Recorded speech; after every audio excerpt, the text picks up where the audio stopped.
Very good day children. आज मैं आपका किया गया 15वां पाठ भारतीय त्योहार, इस पाठ के प्रश्नोत्तर के बारे में आपसे चर्चा करूंगी बच्चों। ठीक है, तैयार हो आप? तो फिर यहाँ पर पहला मेन प्रश्न बनता है, एक वाक्य में उत्तर लिखिए। ಒಂದು ವಾಕ್ಯದಲ್ಲಿ ಉತ್ತರಿಸಿ। पहला प्रश्न है, महाभारत में भीष्म पितामह किस दिन की प्रतीक्षा कर रहे थे? ಮಹಾಭಾರತದಲ್ಲಿ ಭೀಷ್ಮ ಪಿತಾಮಹರು ಯಾವ ದಿನದ ಪ್ರತೀಕ್ಷೆಯನ್ನ ಮಾಡ್ತಾರೆ ಅಂತ ಪ್ರಶ್ನೆ ಕೇಳಿದ್ದಾರೆ। महाभारत में भीष्म पितामह उत्तरायण पुण्यकाल दिन की प्रतीक्षा कर रहे थे। सेकेंड वन, बैसाखी त्योहार कहाँ मनाया जाता है? बैसाखी त्योहार पंजाब में मनाया जाता है। थर्ड प्रश्न, केरल में किस त्योहार को नव वर्ष का सूचक माना जाता है? केरल में विशु त्योहार को नव वर्ष का सूचक माना जाता है। फोर्थ वन, कैरल्स किसे कहते हैं? क्रिसमस के अवसर पर गाए जाने वाले गीतों को कैरल्स कहते हैं। पांचवा प्रश्न, कैंडीज, फल और छोटे तोहफों से किसको सजाया जाता है? कैंडीज, फल और छोटे तोहफों से क्रिसमस ट्री को सजाया जाता है। छठा प्रश्न, रमज़ान के दिन मुसलमान बंधु कहाँ जाते हैं? रमज़ान के दिन मुसलमान बंधु मस्जिद जाते हैं। सातवां प्रश्न, रमज़ान त्योहार किसका प्रतीक है? रमज़ान त्योहार भाईचारे की भावना और आपसी बंधुत्व का प्रतीक है। भाईचारे का मतलब यहाँ पर क्या होता है? भ्रातृत्व, ಬ್ರದರ್ಹುಡ್ ಅಂತ ನೀವು ಇಂಗ್ಲೀಷಲ್ಲಿ ಕರಿತೀರಿ ಮಕ್ಕಳೇ। ಆ ಒಂದು ಭಾವನೆ ಮತ್ತು ತಮ್ಮಲ್ಲಿ ಒಳ್ಳೆ ಸಂಬಂಧವನ್ನು ಇಟ್ಕೊಳ್ಳುವಂಥ ಒಂದು ಪ್ರತೀಕದ ಹಬ್ಬ ರಂಜಾನ್ ಹಬ್ಬ ಆಗಿದೆ ಅಂತ ಇದರ ಅರ್ಥ ಆಗುತ್ತೆ। यहाँ पर दूसरा मेन प्रश्न है, 2-3 वाक्यों में उत्तर लिखिए। पहला प्रश्न, मकर संक्रांति त्योहार कब और कैसे मनाया जाता है? मकर संक्रांति त्योहार प्रत्येक वर्ष जनवरी में मनाया जाता है। संक्रांति को फसल की कटाई का त्योहार भी कहा जाता है। इस त्योहार को घर घर में सुख संपत्ति के रूप में मनाया जाता है। दूसरा प्रश्न, पंजाबी लोग बैसाखी त्योहार कैसे मनाते हैं? पंजाबी लोग बैसाखी त्योहार को उत्सव के रूप में मनाते हैं। इस त्योहार के दिन सब मिलकर ओजपूर्ण भांगड़ा और गिद्वा नृत्य करते हैं। इस दिन सभी लोग परंपरागत वस्त्र पहनते हैं। ताज़े गेहूं के आटे की रोटी, देसी घी और घूड़ यहाँ पर नहीं लिखा है मैंने, आपको लिखना है घूड़ खाते हैं। उत्सवाग्नि जलाकर उसके चारों ओर नाचते हैं। Okay children. थर्ड प्रश्न, कनी किसे कहते हैं? अक्षत, नए वस्त्र, तांबूल पत्र, सुपारी, दर्पण, फूल, सिक्का आदि समृद्धि के सूचक पदार्थों को खांसे के बर्तन में रखा जाता है, इसे कनी कहते हैं। ये बहुत इंपॉर्टेंट प्रश्न है बच्चों, हर एग्जाम में ये प्रश्न पूछा गया है। कनी ಅಂತ ಯಾವುದಕ್ಕೆ ಹೇಳ್ತೀವಿ ಅಂತ ಹೇಳಿದ್ರೆ, ಅಕ್ಷತೆ ಅಂದರೆ ಅಕ್ಕಿ ಕಾಳು, ಹೊಸ ಬಟ್ಟೆ, ತಾಂಬೂಲ ಪತ್ರ ಅಂತಂದ್ರೆ ಇನ್ನು ಎಲೆ, ಸುಪಾರಿ ಅಂದರೆ ಅಡಿಕೆ, ಎಲೆ ಅಡಿಕೆ, ದರ್ಪಣ್ ಕನ್ನಡಿ, ಫೂಲ್ ಹೂವು, ಸಿಕ್ಕ ಅಂದರೆ ಕಾಯಿನ್, ಇವೆಲ್ಲ ಏನು ಸಮೃದ್ಧಿಯ ಸೂಚಕದ ಪದಾರ್ಥಗಳು, ಹೌದು ತಾನೆ? ಈ ಎಲ್ಲ ಪದಾರ್ಥಗಳನ್ನು ಖಾನ್ಸೆಗೆ ಬರ್ತನ್, ಖಾನ್ಸೆಗೆ ಬರ್ತ ಅಂದರೆ ಇನ್ನು ಕಂಚಿನ ಒಂದು ತಟ್ಟೆಯಲ್ಲಿ ಇಡ್ಲಾಗತ್ತೆ, ಆ ಒಂದು ತಟ್ಟೆಗೆ ಅವ್ರೇನು ಹೇಳ್ತಾರೆ ಅಂದರೆ ಕನಿ ಅಂತ ಹೇಳ್ತಾರೆ। चारवा प्रश्न, क्रिसमस पेड़ को सजाने की परंपरा कैसे आई? ಕ್ರಿಸ್ಮಸ್ ಮರವನ್ನ ಒಂದು ಅವರು ಅಲಂಕೃತಗೊಳಿಸ್ತಾರೆ, ಈ ಒಂದು ಪರಂಪರೆ ಹೇಗೆ ಬಂತು ಅಂತ ಕೇಳಿದ್ದಾರೆ। एक बार महारानी विक्टोरिया के पति राजकुमार एल्बर्ट ने विंडसर कासल में कैंडीज, फल और छोटे तोहफों से एक बड़ी क्रिसमस ट्री को सजाया था। तब से यह परंपरा चल पड़ी। ಅಂದರೆ ಏನಾಗುತ್ತೆ ಮಕ್ಕಳೇ, ಇಲ್ಲಿ ಒಂದ್ಸತಿ ಮಹಾರಾಣಿ ವಿಕ್ಟೋರಿಯಾ ಅವರ ಹಸ್ಬೆಂಡ್ ಗಂಡ ರಾಜ್ಕುಮಾರ್ ಎಲ್ಬರ್ಟ್ ಅವ್ರು ಏನು ಮಾಡ್ತಾರೆ, ಒಂದು ಕ್ರಿಸ್ಮಸ್ ಟ್ರೀಯನ್ನು ಕ್ಯಾಂಡಲ್ಸು, ಹಣ್ಣುಗಳು, ಸಾಕಷ್ಟು ಸಣ್ಣ ಸಣ್ಣ ಒಂದು ಉಡುಗೊರೆಗಳಿಂದ ಅವ್ರು ಏನು ಮಾಡ್ತಾರೆ, ಆ ಒಂದು ಟ್ರೀಯನ್ನು ಅಲಂಕೃತಗೊಳಿಸಿರ್ತಾರೆ। ಆ ಒಂದು ದಿನದಿಂದ ಈ ಒಂದು ಪರಂಪರೆ ಕ್ರಿಸ್ಮಸ್ ಟ್ರೀಯನ್ನು ಸಜಾನ, ಹೌದು ತಾನೆ, ಕ್ರಿಸ್ಮಸ್ ಟ್ರೀಯನ್ನು ಅಲಂಕೃತಗೊಳಿಸುವ ಒಂದು ಪರಂಪರೆ ನಡ್ಕೊಂಡು ಬಂದಿದೆ। Okay children. चारवा प्रश्न है, रोज़ा कैसे रखा जाता है? रोज़ा का मतलब यहाँ पर होता है फास्टिंग, उपवास इडोದು, ಹೌದು ತಾನೆ? ಆ ಒಂದು ಉಪವಾಸ ವ್ರತವನ್ನು ಅವರು ಹೇಗಿಡ್ತಾರೆ ಅಂತ ಕೇಳಿದ್ದಾರೆ. ರಂಜಾನ್ ಕೆ ಮಹೀನೆ में मुसलमान 30 दिन का रोज़ा रखते हैं. सूर्योदय के पहले और सूर्यास्त के बाद ही खाना खाया जा सकता है और इस बीच खाने पीने की क्रिया को बंद रखना चाहिए. इस तरह रोजा रखा जाता है. ಅಂದರೆ ಈ ಒಂದು ರಂಜಾನ್ ಹಬ್ಬದಲ್ಲಿ ಮುಸಲ್ಮಾನ್ ಬಂಧುಗಳು ಏನು ಮಾಡ್ತಾರಂದರೆ 30 ದಿನಗಳ ಕಾಲ ಉಪವಾಸ ವ್ರತವನ್ನು ಮಾಡ್ತಾರೆ ಮಕ್ಕಳೇ. ಅವ್ರು ಏನು ಮಾಡ್ತಾರೆ, ಸೂರ್ಯೋದಯದ ಮುಂಚೆ ಊಟ ಮಾಡ್ತಾರೆ, ಆಮೇಲೆ ಸೂರ್ಯಾಸ್ತ ಆಗೋ ತನಕ ಅವ್ರು ಏನನ್ನೂ ತಿನ್ನೋದಿಲ್ಲ. ಓಕೆ, ಅದು ಸೂರ್ಯೋದಯ ಮತ್ತು ಸೂರ್ಯಾಸ್ತದ ಒಂದು ಮಧ್ಯದ ಒಂದು ಸಮಯದಲ್ಲಿ ನೀರು ಕುಡಿಯೋದಾಗಿರ್ಬೋದು, ಊಟ ಮಾಡೋದಾಗಿರ್ಬೋದು, ಈ ಒಂದು ಕ್ರಿಯೆಯನ್ನು ಅವರು ಪೂರ್ತಿಯಾಗಿ ಸ್ಟಾಪ್ ಮಾಡಿರ್ತಾರೆ. ಈ ರೀತಿ ಅವರು ಈ ಒಂದು ಉಪವಾಸ ವ್ರತವನ್ನು ಮಾಡುವಂಥದ್ದು. ಓಕೆ ಚಿಲ್ಡ್ರನ್, यहाँ पर थर्ड मेन प्रश्न है नमूने के अनुसार विरुद्ध शब्द लिखिए. नमूना ಕೊಟ್ಟಿದ್ದಾರೆ ಇಲ್ಲಿ जीवन मरण. विरुद्ध पद का मतलब होता है विलोम शब्द, अपोजिट वर्ड्स. ओके, पहला दिन रात, दूसरा सुख दुख, थर्ड वन नया पुराना, फोर्थ वन पवित्र अपवित्र, फिफ्थ वन सूर्योदय सूर्यास्त. देन यहाँ पर चारवा प्रश्न है उदाहरण के अनुसार वाक्य रचना कीजिए. ಉದಾಹರಣೆ ಕೊಟ್ಟಂತೆ ನೀವು ಅಲ್ಲಿ ವಾಕ್ಯ ರಚನೆಗಳನ್ನು ಮಾಡಬೇಕು. ಸ್ತ್ರೀಲಿಂಗ ಇದೆಯಾ ಪುಲ್ಲಿಂಗ ಇದೆಯಾ ಅಂತ ನೋಡಿಕೊಂಡು, ಬಹುವಚನ ಇದೆಯಾ ಅಥವಾ ರೆಸ್ಪೆಕ್ಟ್ಫುಲ್ ವರ್ಡ್ಸ್ ಇದೆಯಾ ಅಂತ ನೋಡಿಕೊಂಡು ನೀವು ವಾಕ್ಯ ರಚನೆಗಳನ್ನು ಅಲ್ಲಿ ಮಾಡಬೇಕು ಮಕ್ಕಳೇ. ಓಕೆ, यहाँ पर उदाहरण है मैं पाठ पढ़ रहा हूँ. ನಾನು ಪಾಠವನ್ನು ಓದುತ್ತಿದ್ದೇನೆ. ಹೌದು ತಾನೆ.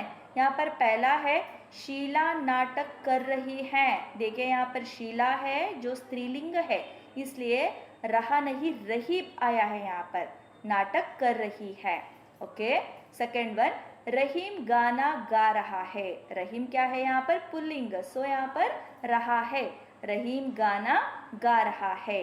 थर्ड वन ಅಧ್ಯಾಪಕ್ ಹಿಂದಿ ಪढ़ रहे हैं. ನೋಡ್ರಿ, ಅಧ್ಯಾಪಕ ಅಂದರೆ ನಾವು ಗುರುಜನರಿಗೆ ಏನು ಮಾಡ್ತೀವಿ, ಮರ್ಯಾದೆಯನ್ನು ಕೊಟ್ಟು ಮರ್ಯಾದೆಯ ಸೂಚಕವಾಗಿ ನಾವು ರೀ ಅಂತ ಹಚ್ಚಿ ಕನ್ನಡದಲ್ಲಿ ಮಾತಾಡ್ತೀವಿ. ಹೌದು ತಾನೆ. ಅದೇ ರೀತಿಯಲ್ಲಿ ಕನ್ನಡದಲ್ಲಿ ಅಧ್ಯಾಪಕ್ ಹಿಂದಿ ಪढ़ रहे हैं. ರಹಾ ರಹಿ ಪುಲ್ಲಿಂಗ ಸ್ತ್ರೀಲಿಂಗ ಆದರೆ ರಹೆ ಅನ್ನುವಂಥದ್ದು ಬಹುವಚನ ಮತ್ತು ಆದರಪೂರ್ವಕವಾಗಿ ಬರುವಂಥ ಶಬ್ದಗಳಿಗೆ ಸೂಚಿಸುವಂಥ ಒಂದು ಪದ ಮಕ್ಕಳೇ. ಓಕೆ, ಸೊ ಅಧ್ಯಾಪಕ್ ಹಿಂದಿ पढ़ रहे हैं. फोर्थ वन बछड़ा घास चर रहा है. बछड़ा का मतलब होता है यहाँ पर ಆಕಳದ ಕರು. ಹೌದು ತಾನೆ. ಬछड़ा घास, घास का मतलब ಹುಲ್ಲು. ಒಂದು ಕರು ಹುಲ್ಲನ್ನು ಮೇಯ್ತಾ ಇದೆ ಅಂತ ಹೇಳುವಂಥದ್ದು. ಪಾಠಶಾಲಾ का घंटा बज रहा है. ನೋಡ್ರಿ, ಪಾಠಶಾಲೆಯ ಗಂಟೆ ಬಾರಿಸ್ತಾ ಇದೆ ಅಂತ ಅರ್ಥ ಕೊಡುವಂಥದ್ದು. नेक्स्ट यहाँ पर पांचवा मेन प्रश्न है उदाहरण के अनुसार अन्य लिंग रूप लिखिए. अन्य लिंग ರೂಪ ಕೊಡಬೇಕು. ಅಲ್ಲಿ ಒಂದು ಉದಾಹರಣೆ ಕೊಟ್ಟಿದ್ದಾರೆ, ಅದೇ ರೀತಿಯಲ್ಲಿ ನೀವು ಅನ್ಯ ಲಿಂಗ ರೂಪವನ್ನು ಬರಿಬೇಕು. ಉದಾಹರಣೆ ಏನಿದೆ ಅಂದರೆ ಶಿಕ್ಷಕ್ ಶಿಕ್ಷಿಕಾ. ಓಕೆ, ಶಿಕ್ಷಕ್ ಪುಲ್ಲಿಂಗ ಆದರೆ ಶಿಕ್ಷಿಕಾ ಅನ್ನೋದು ಸ್ತ್ರೀಲಿಂಗ ಆಗುತ್ತೆ यहाँ पर. ओके, पहला अध्यापक अध्यापिका, दूसरा नायक नायिका, थर्ड वन सेवक सेविका, फोर्थ वन संपादक संपादिका, फिफ्थ वन बालक बालिका, सिक्स्थ वन लेखक लेखिका. यहाँ पर छठा मेन प्रश्न है या जुड़ने से पुल्लिंग शब्द स्त्रीलिंग शब्द के रूप में बदलते हैं. ನೋಡ್ರಿ, ಒಂದು ಶಬ್ದಕ್ಕೆ ಇಯಾ ಅನ್ನುವಂಥ ಒಂದು ಪ್ರತ್ಯಯವನ್ನು ಹಚ್ಚೋದ್ರಿಂದ ಅದೇನಾಗುತ್ತೆ, ಪುಲ್ಲಿಂಗ ಶಬ್ದ ಸ್ತ್ರೀಲಿಂಗವಾಗಿ ಬದಲಾವಣೆ ಆಗುತ್ತೆ. ಉದಾಹರಣೆಗೆ ಅನುಸಾರ ಲಿಖಿಯೇ. ಇಲ್ಲಿ ಒಂದು ಉದಾಹರಣೆ ಏನು ಕೊಟ್ಟಿದ್ದಾರೆ ಅಂದರೆ ಕುತ್ತ ಕುತಿಯಾ. ನೋಡ್ರಿ, ಕುತ್ತಾಕ್ ಅವ್ರು ಏನು ಮಾಡಿದ್ದಾರೆ, ಇಯಾ ಸೇರಿಸಿ ಕುತಿಯಾ ಮಾಡಿದ್ದಾರೆ. ಹೌದು ತಾನೆ. ಅದೇ ರೀತಿಯಲ್ಲಿ ಪಹಲಾ ಫಸ್ಟ್ ಒನ್ ಬುಡ್ಡ ಬುಡಿಯಾ, गुड्डा गुड़िया, डिब्बा डिबिया. ओके चिल्ड्रन, नेक्स्ट यहाँ पर सातवां मेन प्रश्न है उदाहरण के अनुसार वाक्यांश के लिए एक शब्द लिखिए. ಏಕಲ್ ಶಬ್ದ ಅಂತ ಹೇಳಿ ಇದಕ್ಕೆ ನಾವು ಕರಿತೀವಿ. ಇಂಗ್ಲೀಷಲ್ಲಿ ನೀವು ಇದನ್ನ ಒನ್ ವರ್ಡ್ ಅಂತ ಕರಿತೀರಿ. Yes or no children. ನೋಡ್ರಿ, यहाँ पर उदाहरण जिसका होना या करना कठिन हो. ಯಾವುದಾದ್ರೂ ಇರೋದು ಅಥವಾ ಆ ಕೆಲಸನ ಮಾಡೋದು ತುಂಬಾ ಕಷ್ಟ, ಅದಕ್ಕೆ ನಾವೇನಂತ ಕರಿತೀವಿ, ಒಂದು ಶಬ್ದದಲ್ಲಿ ದುಸಾಧ್ಯ, ಇಟ್ಸ್ ಇಂಪಾಸಿಬಲ್ ಅಂತ ಹೇಳ್ತೀವಿ ನಾವು ಇಂಗ್ಲೀಷಲ್ಲಿ. ಹೌದೇ ತಾನೆ. ಅದೇ ರೀತಿಯಲ್ಲಿ ಕನ್ನಡದಲ್ಲಿ ದುಸಾಧ್ಯ, ಅಸಾಧ್ಯ ಅಂತ ಕನ್ನಡದಲ್ಲಿ ಕರಿತೀರಾ. ओके, यहाँ पर पहला है जिसका आदि न हो. इसे हम वन वर्ड में कहेंगे अनादि. सेकंड वन जिसका वर्णन नहीं होता हो, इसे हम कहेंगे वन वर्ड में अवर्णनीय. थर्ड वन जिसमें संदेह नहीं हो, इसे हम कहेंगे निस्संदेह। चारवा, जो कभी तृप्त नहीं होता हो, इसे हम कहेंगे अतृप्त। Okay children. बाद में यहाँ पर 10वां मेन प्रश्न है, नीचे लिखे शब्दों का अन्य वचन रूप लिखिए। अन्य वचन रूप ಬರಿಬೇಕು। ओके, वन मेनी ಅಂತ ಹೇಳುವಂತದ್ದು। पहला एक अनेक, दूसरा स्त्री स्त्रियां, थर्ड वन रोटी रोटियां, फोर्थ वन व्यवस्था व्यवस्थाएं, फिफ्थ वन रात रात ही रहता है बच्चों। ठीक है, अब यहाँ पर नीचे लिखे शब्दों का शुद्ध रूप लिखे। यहाँ पर थोड़ा स्पेलिंग वर्तनी गलत है, मतलब स्पेलिंग मिस्टेक है। सो आपको ये स्पेलिंग मिस्टेक को सुधर कर अच्छे से अर्थपूर्ण शब्द यहाँ पर लिखना है बच्चों। पहला है उत्तरायण लिखा है, इसे क्या होना है उत्तरायण।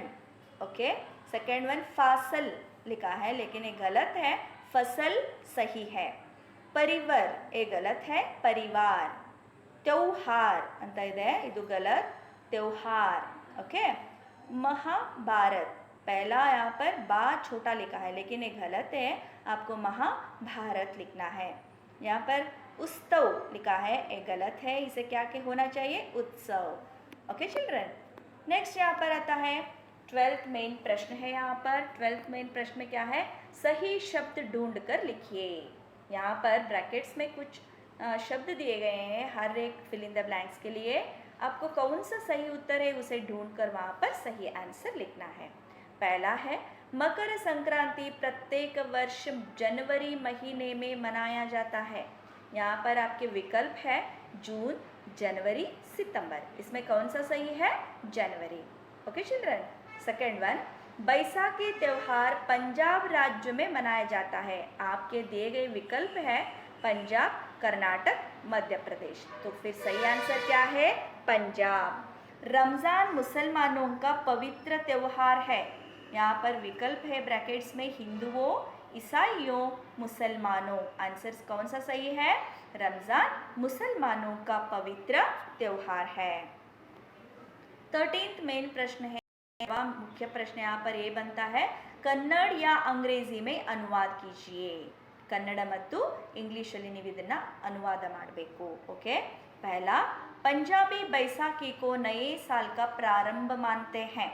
इसे कन्नड़ में क्या होना चाहिए, पंजाबದವರು बैसाखिಯನ್ನು ಹೊಸ ವರ್ಷದ ಆರಂಭ ಎಂದು ನಂಬಿದ್ದಾರೆ। ಇಂಗ್ಲಿಷಲ್ಲಿ in Punjab people think that Baisakhi festival is beginning of new year। Okay children. यहाँ पर सेकंड वन है, कनी की व्यवस्था विशु की पूर्व रात ही की जाती है। ಇದರ ಕನ್ನಡದ ಅನುವಾದ, ಕನಿಯ ವ್ಯವಸ್ಥೆಯನ್ನು ವಿಶುದ ಹಿಂದಿನ ರಾತ್ರಿಯೇ ಮಾಡುತ್ತಾರೆ। Before one night of Vishu कनी वॉज प्रिपेयर्ड। Okay children. यहाँ पर थर्ड वन है, ये सभी त्योहार हर्ष और उल्लास, सुख और आनंद के पर्व हैं। ಈ ಎಲ್ಲ ಹಬ್ಬಗಳು ಹರ್ಷ ಮತ್ತು ಉಲ್ಲಾಸ, ಸುಖ ಮತ್ತು ಆನಂದದ ಹಬ್ಬಗಳಾಗಿವೆ। ಹೌದು ತಾನೆ? These all festivals are brings happiness ಅಂತ ಹೇಳಿ ಇಂಗ್ಲೀಷಲ್ಲಿ ಹೇಳುವಂಥದ್ದು ಮಕ್ಕಳೇ। ಇಲ್ಲಿಗೆ ನನ್ನ ಈ ಒಂದು ಪಾಠದ ಪ್ರಶ್ನೋತ್ತರದ ಚರ್ಚೆ, अभी यहाँ पर इस पाठ के प्रश्नोत्तर चर्चा को मैं अभी यहाँ पर समाप्त कर रही हूँ बच्चों। ठीक है, थैंक यू।